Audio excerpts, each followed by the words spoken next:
Ceux qui croient en le diable, il les a tous trompés, même les francs-maçons, ils sont cons. Parce que le diable, il a dit qu'il a le plus grand secret. Et c'est eux qui vont hériter la terre. Le mot héritage, ça vient de l'arabe, earth. C'est pour ça qu'ils appellent la terre earth.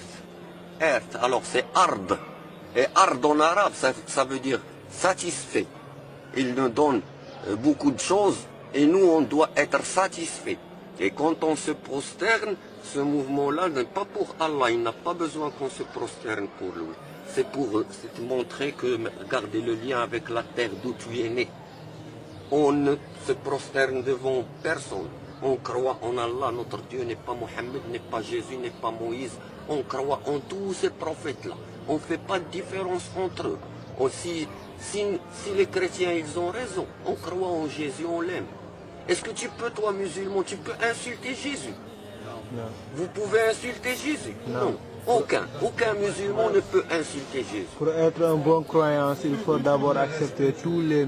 Si quelqu'un il insulte Mohammed, si quelqu'un il insulte, toi, est-ce que tu vas lui répondre pour lui insulter son prophète?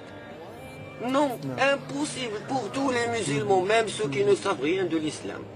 Tu leur dis ça, ils te disent non, Jésus tu es fou quoi. On l'aime, c'est lui qui va nous, le sauveur, c'est lui qui va nous sauver. Mais pas le sauveur comme la version des chrétiens. Nous on dit de retour, sa deuxième venue, que même les juifs ils le savent. Sa deuxième venue, il va sauver tous ceux qui vont le suivre. C'est là. Et comme c'est écrit dans la Bible, il n'y aura pas de prophète après lui. C'est-à-dire dans sa deuxième vie. Et si on croit la version des chrétiens, nous on demande, on dit que vous vous êtes trompés, mais on ne nous les insulte pas. L'essentiel c'est leur sincérité, s'ils sont sincères. Le diable il a trompé même les musulmans. Le problème que je discute avec les chrétiens, il faut reconnaître même les musulmans ne sont pas sauvés maintenant. Parce qu'il y a sunnites, il y a malikites, il y a chiites, il n'y a pas un seul islam. Alors ils ne peuvent pas avoir raison tous. Il n'y a qu'un seul message.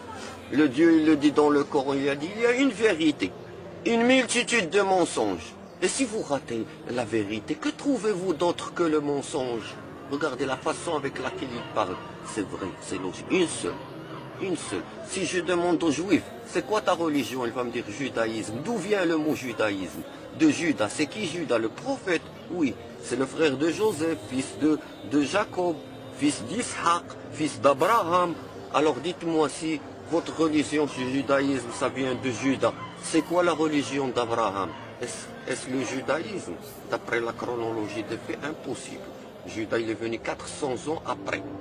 Donc, c'est quoi la religion d'Abraham? Dites-le nous. C'est écrit dans vos livres. Si vous ne voulez pas le dire, moi je vais le dire, je le sais. Shlama. Shlama. C'est ça, comment c'est écrit en hébreu. Shlama. Si je prends la dernière lettre de Shlama, je la remets à sa place parce qu'il joue avec les mots, ça va donner Islam. Islam. Qui veut dire soumission. Un seul Dieu pour avoir la paix avec tout le monde. Même les chiens, même les arbres, même les hommes, même celui qui ne croit pas.